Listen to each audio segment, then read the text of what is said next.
দিন যেটা আমরা এটা জানতে পেরেছিলাম, শুনতে পেরেছিলাম এবং আমরা ওই জায়গাতে গেছিলাম, তো প্রথম রিয়াকশনটা এটাই ছিল যে আমরা কি আর ডিউটি করতে পারবো এবং আমরা কি আর কোনো টাইমেই কি ডিউটি করতে পারবো, রাত হোক কি দিন হোক কি, আমরা কি আর সিকিউরিটি সেফটি এগুলো নিয়ে কি আমরা, ফার্স্ট কোয়েশ্চেনটা এটাই ছিল যে আমরা কি আর ডিউটি করতে পারবো, আর আমরা যদি ডিউটি করি তাহলে আমাদের সাথে কি এটা হতে পারে, এটাই প্রথম কোয়েশ্চেন ছিল। আর আজকে আমরা যে এই আন্দোলন চালাচ্ছি, এই মিছিল নিয়ে এসেছি, এটার মেন দাবি আর ফার্স্ট এজেন্ডা এটাই যে আমরা চাই যে জাস্টিস হোক, আমাদের দিদির বিচার হোক, আর আমাদের ন্যায় চাই, দোষীদের শাস্তি চাই, এটাই কিন্তু মোস্ট ইম্পর্টেন্ট। আমরা কিন্তু এটা ভুলতে চাই না যে এটাই কিন্তু মোস্ট ইম্পর্টেন্ট।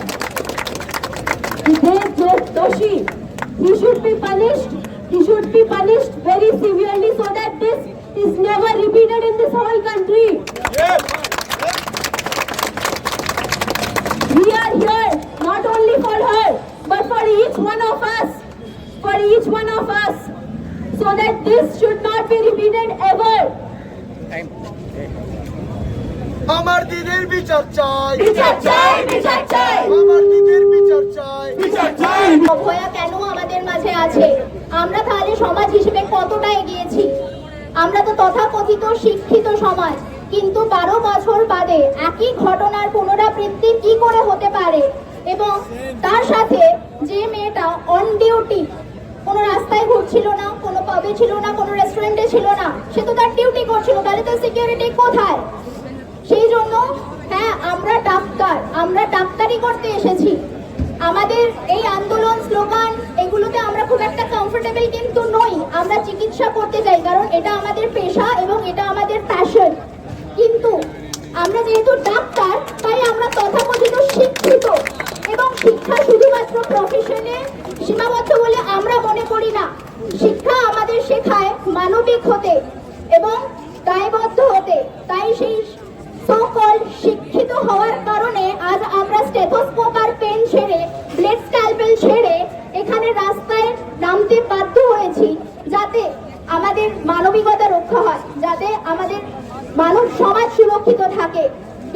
আমরা চাই আর যেন কোনো নির্ভয়া বা অভয়া আমাদের মাঝে না উঠে আসে। বিশ্বের কোনো প্রান্ত থেকে কোনো নির্ভয়া বা অভয়া যেন আমাদের মাঝে না উঠে আসে।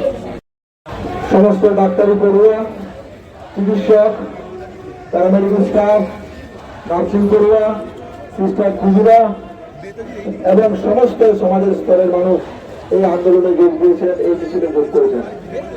আমাদের আর্জিকরের ডাকে আমরা যে মিছিলের ডাক দিয়েছিলাম যে আর্জিকর দিচ্ছে ডাক, অভয়া বিচার পাক, এই মিছিলে আপনারা পা মেলানোর জন্য আপনাদেরকে ধন্যবাদ জানিয়ে আমি কতগুলো কথা বলতে চাই। আজকে এই পরিস্থিতি আমাদের কেন এই মিছিলের প্রয়োজন হলো? আজকে ঘটনার 10 দিন, 9 তারিখ যে নৃশংস ঘটনা আর্জিকরের বুকে ঘটে যায়, সেই ঘটনাকে মাথায় রেখে আজকের এই আন্দোলন। আমরা আর্জিকরের বুকে যখন আন্দোলন শুরু করি, সেই আন্দোলন সমাজের সমস্ত স্তরের মানুষ, ওয়েস্ট বেঙ্গল থেকে শুরু করে সারা দেশের মানুষ এই আন্দোলনে যোগ দেয়। এই আন্দোলনের প্রতি সলিডারিটি রাখে, আমরা তাদেরকেও ধন্যবাদ জানাই।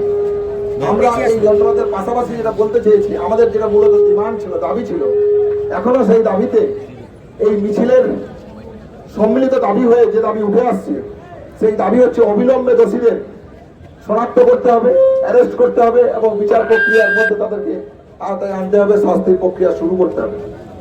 এর পাশাপাশি এই জঘন্য নৃশংস ঘটনা ঘটলো কেন, এর পিছনে মোটিভ কি, এর পেছনে যুক্ত কারা, তাদেরকে তদন্তের আয়তার মধ্যে আনতে হবে। প্রিন্সিপাল জড়িত, এমএসভিপি জড়িত, অ্যাসিস্ট্যান্ট সুপার অন ডিউটি জড়িত, কারা এই ঘটনার সাথে জড়িত, এই যারা এই ঘটনার সাথে জড়িত, লোকাল অথরিটি এই দায় এড়াতে পারে না। তাই তাদেরকে এই ঘটনার তদন্তের প্রক্রিয়ার মধ্যে আনতে হবে এবং যদি যথাযোগ্য এবং চেষ্টা করে চলেছে আমাদের এই আন্দোলনটা রোখার জন্য। আমাদের এই আন্দোলন আমাদের এই আন্দোলন সমস্ত বাংলাদেশের আন্দোলন, আমাদের এই আন্দোলন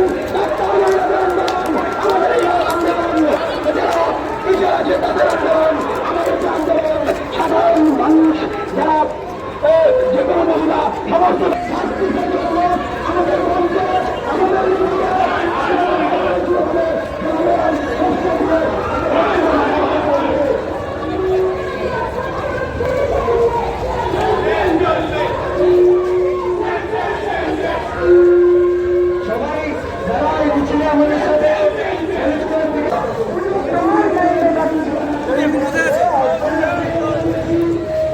উদ্দেশ্য আছে।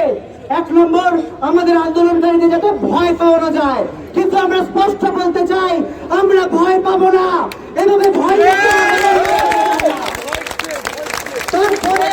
তারপরেও 3 দিন কেটেছে, আমরা সমস্ত মেডিকেল কলেজ হাসপাতালে সমস্ত ডাক্তাররা একসাথে মিলে West Bengal joint doctor front বলে একটা নতুন মঞ্চ করেছি, যারা সংগঠিতভাবে এই আন্দোলনকে নিয়ে যাচ্ছি। আমাদের স্পষ্ট ডিমান্ড যে 9 তারিখের যে ঘটনা, সেই ঘটনায় কারা কারা যুক্ত ছিল, প্রত্যেক 15 আগস্ট রাতে যে ভ্যান্ডালিজম ছিল তাতে কারা কারা যুক্ত ছিল সবাইকে প্রকাশ্যে আনতে হবে। পুলিশ বলছে যে তারা কিছু জানে না, তারা ফেসবুকে ছবি দিয়ে গোল করে ফেসবুকে দিয়ে বলছে আপনারা আমাদের খুঁজে দিন। কিন্তু আমরা বলতে চাই এটা স্পষ্টতই পুলিশের ব্যর্থহীনভাবে জানাতে চাই মেয়েদের সুরক্ষার নাকি একটাই সলিউশন, যে মেয়েরা রাতে আর বেরোবে না। আমরা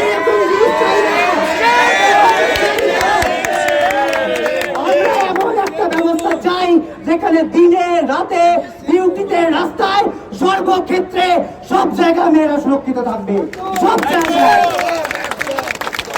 এই পরিবেশ যতদিন না সুরক্ষিত হচ্ছে এবং আমাদের দাবি যতদিন না মানা হচ্ছে, আমাদের আন্দোলন চলবে। কিন্তু আমরা একটা কথা বলতে চাই, আমরা পরিষেবায় ফিরতে চাই, আমরা রোগীদের পরিষেবা দিতে চাই, কিন্তু আমরা পারছি না।